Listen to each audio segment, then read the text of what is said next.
वेदाहमेतं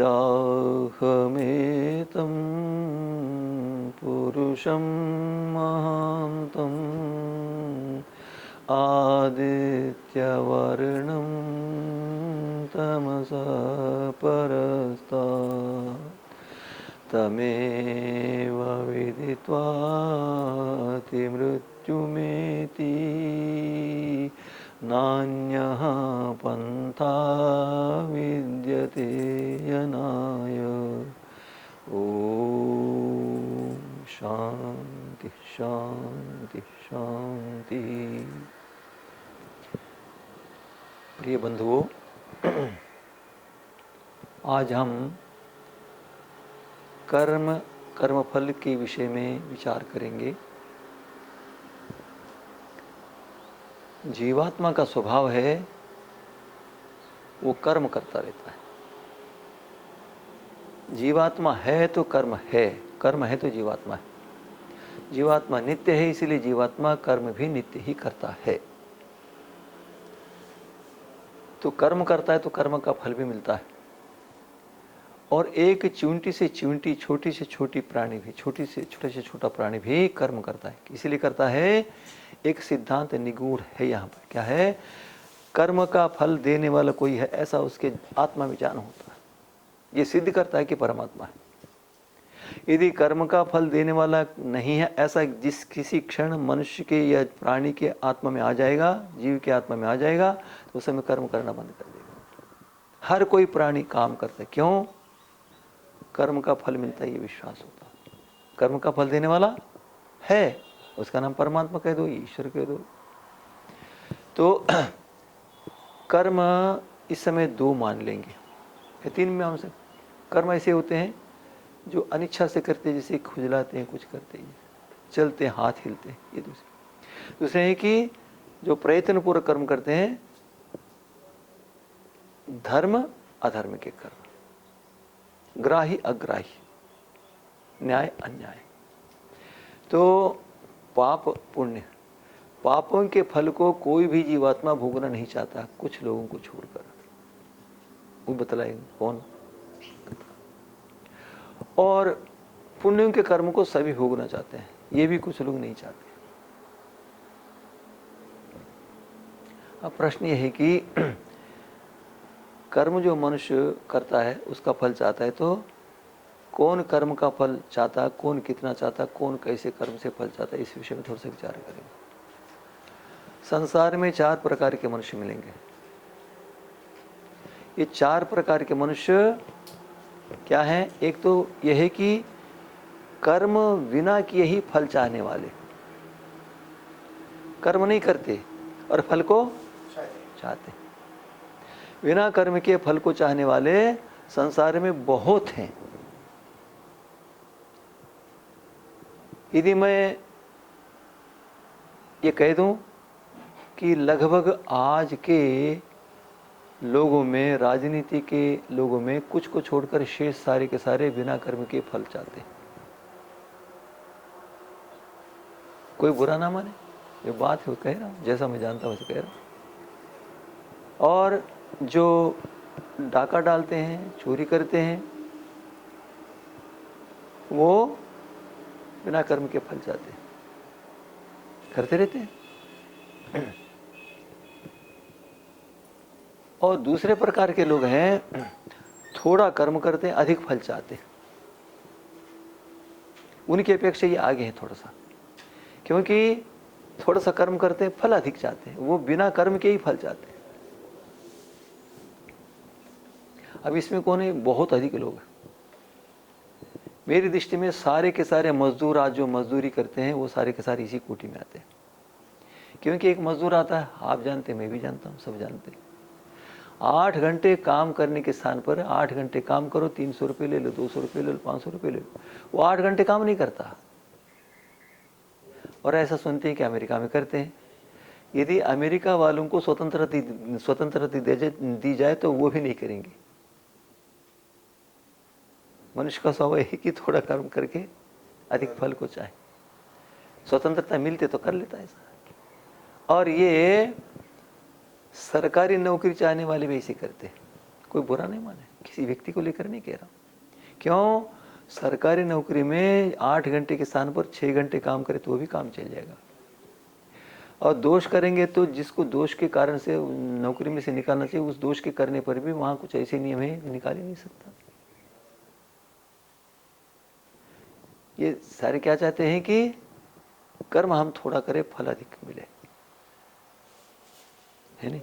व्यापार करने वाले भी ऐसे करते हैं, कर्म थोड़ा करें, फल मिले।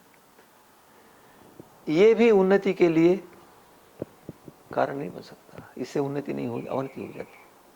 बिना कर्म किए फल को चाहने वाला तो अवनति की ओर ही जाता है, किंतु जो थोड़ा कर्म करके अधिक फल चाहता है वो भी उन्नति की ओर नहीं जा पाता।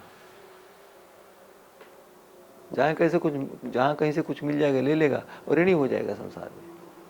इसीलिए तीसरे प्रकार के लोग होते हैं, जितना कर्म करते उतना ही फल चाहते, जितना कर्म करते उतना ही फल चाहते। आज करोड़ों में एक आध व्यक्ति ऐसा हो सकता है, करोड़ों में, लाखों में एक आध हो सकता है। अभाव नहीं है, हैं लोग, हैं, रहेंगे भी। उनका आत्मा ऐसा होता है कि कर्म से यदि कोई फल दे देगा वो नहीं चाहेगा, उसका आत्मा पवित्र होता है। जितना कर्म करते उतना ही फल चाहते। और अब ऐसा होता है कि ये 500 के, 1,000 के कागज होते हैं, 100 के होते हैं, 50 के होते हैं, 20 के होते हैं, 5 के होते हैं, 2 के होते हैं। एक बिगड़ा हुआ होता है, वो काम का नहीं होता, उसका मूल्य समाप्त हो जाता है। उसको अच्छे उसके मध्य में रख कर दे देते है नहीं। और वो जानकर करते हैं, वो क्या चाहते हैं, थोड़े कर्म का फल अधिक मिले या बिना कर्म के फल मिले। अर्थात वो 500 रुपये का है, उसको 50, अर्थात कोई दे देगा तो भाई ये ठीक नहीं, इसीलिए 400 रुपये दे दूंगा, ठीक है। तो वो जो 400 रुपये मिल सकते हैं जिसके, उसको देकर 500 रुपये चाहने वाले थोड़े कर्म करके अधिक फल चाहते हैं। और जो काम ही नहीं कर सकता उसको लगाने वाले क्या है, बिना कर्म के फल चाहने वाले हो। और जो कर्म के अनुसार फल चाहने वाले, वो उनका आत्मा भयभीत हो जाता, नहीं वो शायद देखो ये ठीक नहीं दिख रहा है, आप लेना चाहेंगे तो दे देंगे, नहीं तो देंगे, अलग करके बतला देंगे, है नहीं। एक मिठाई बनाने वाले थे मोतीलाल जी, वो जन्म से जैनी थे। वो आर्य समाज बने, गुना आर्य समाज मध्य प्रदेश में रहते थे। ये बहुत 42 वर्ष पुरानी बात है। तो मुझे वहाँ जाने का अवकाश मिला, महाशय जी थे, तो वो 1 घंटा मिठाई बेचते थे। दिन भर मिठाई बनाते रखते दुकान, 1 घंटा बेच दिया, 1 घंटा हो गया वो किवाड़ बंद कर देते। महाशय जी मैं बस 1 ही घंटा है, मेरे जीवन के लिए 1 ही घंटा पर्याप्त। इतना करते ना, विश्वसनीय मिठाई, कोई मिलावट नहीं, जितना करते उतना। और ईश्वर की उपासना जो करना चाहता है वो जितना कर्म करेगा उतना ही फल चाहेगा, ऐसा करना पड़ता है, नहीं तो क्या होगा, उन्नति नहीं प्राप्त कर सकता। और हम प्रतिदिन विचार करें कि हम क्या जितना कर्म करते उतना ही फल चाहते हैं कि कर्म कम करके अधिक फल चाहते हैं।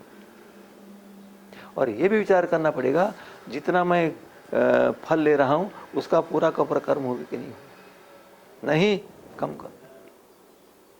आपको समय कम देने से कम पैसा मिलेगा किंतु आपका आत्मा पवित्र हो जाएगा। यदि नहीं पैसे अधिक मिलेंगे, काम नहीं होगा, वो ऋणी हो जाएंगे, मार्ग में से भटक जाएंगे, परमात्मा दंड देगा, परमात्मा को कोई नहीं रोक सकता। ये देखो जितना मुझे फल मिल रहा है क्या उतना कर्म कर रहा हूं, ठीक है, नहीं करना तो। आज हमारे देश में इसकी बहुत न्यूनता होगी,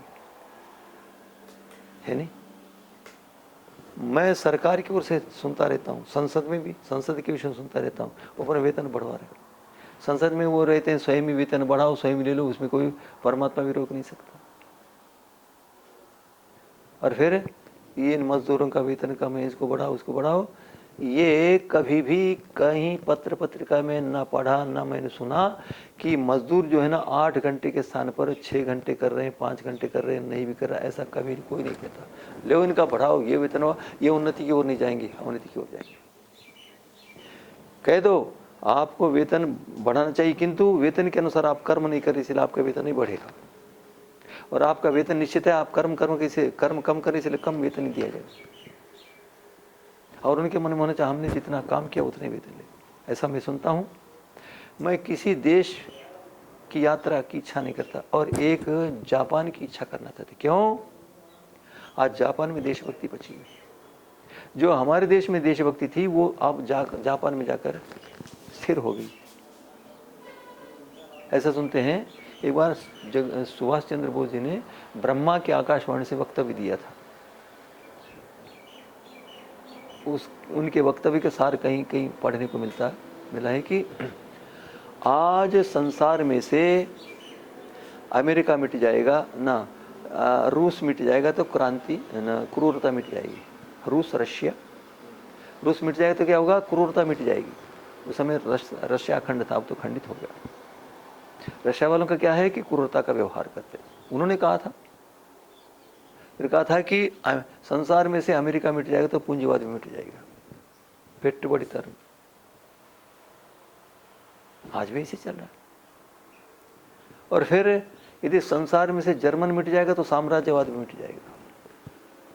साम्राज्य, वो कहता था हिटलर कि मैं विशुद्ध रक्त वाला आर्य हूं और भारत में रहने वाले कल्ती रक्त के आर्य हैं, और विशुद्ध वाला होने से मैं सारे संसार के ऊपर राज्य कर सकता हूं और भारत वाले राज्य नहीं कर सकते।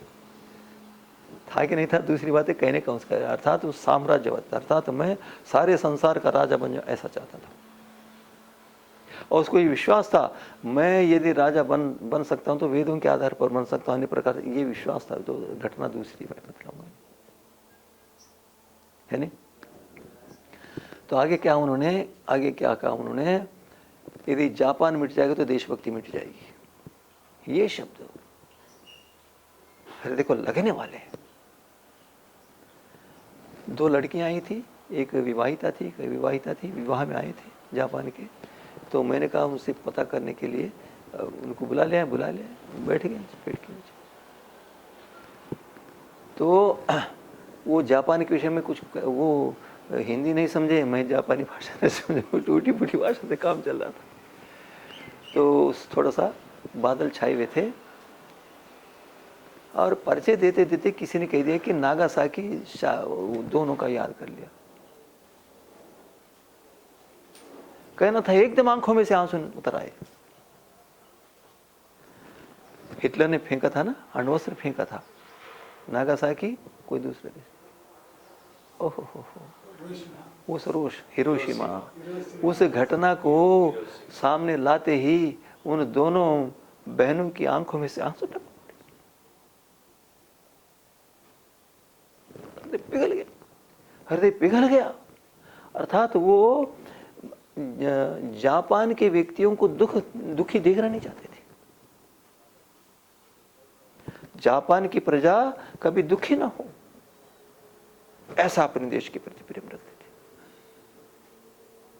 एक घटना बतलाऊं। एक बालक आया, जापान की बात बतलाते हैं। एक व्यक्ति सेव लेकर काट कर खा रहा था, तो भारतीय था वो। बच्चे ने कहा, जापानी ने कहा कि महाराज मुझे वो सेव दे दो। भाई मैं वहां से दुकान से ले आया, वहां जाओ खरीदो। नहीं यही सेव चाहिए। भाई पैसे नहीं है क्या आपके पास?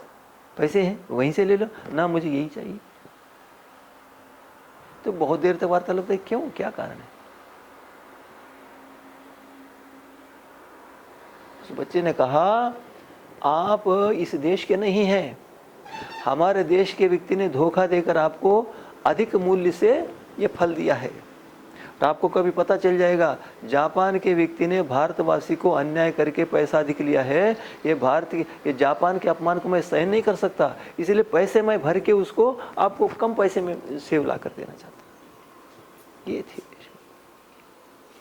और इसीलिए मैं चाहता हूँ कि मैं जापान एक बार जाऊँ, जहाँ को नहीं, और वहाँ से जापान से हमको सीखना पड़ेगा। जो भी उत्तम गुण वाला उसे गुण को सीखना चाहिए। जापान में जाकर हम देशभक्ति सीख कर आएंगे, इस देश की उन्नति करेंगे। वो क्या करते हैं, हम क्या करते हैं?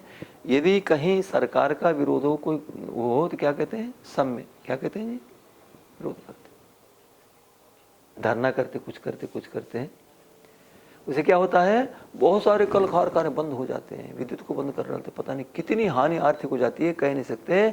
और उस आर्थिक हानि को सभी को भोगना पड़ता है। और कहते हैं कि जापान में क्या होता है, यदि कोई विरोध हो गया उनके मन में तो वो 1 घंटा काम अधिक करते हैं। क्या हुआ, ये देशभक्ति का कारण है। मेरे देश को हानि नहीं होनी चाहिए। जब तक हम देश को अपने साथ संबंध नहीं करेंगे, हम देश के साथ संबंध नहीं होंगे, देश को अपने साथ नहीं मिलाएंगे, कैसे सोचेंगे, है नहीं। अर्थात देशभक्ति हमें होनी चाहिए, ईश्वर भक्ति होनी चाहिए। जितना हम कर्म करते उतने ले लें, उससे अधिक नहीं लेंगे। और ये एक बीज है, एक पहला पाठ है। जो व्यक्ति जितना काम करता उतना ही पैसे लेता। इतना जो मैं काम कर रहा हूँ, क्या मुझे 200 रुपये काम कर रहा हूँ मैं दिन भर में, क्या 200 रुपये काम किया मैंने, किया, ठीक है, नहीं किया, करो या पैसा लौटाओ, मैंने 100 रुपये काम किया।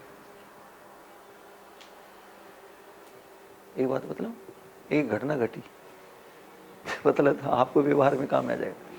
मैं उज्जैन में ज्योतिष पढ़ता था। मेरे पास एक विद्यार्थी था, रोहतक का था। वो गया, शनिवार का दिन था, सायंकाल मैं व्यायाम करके चला गया।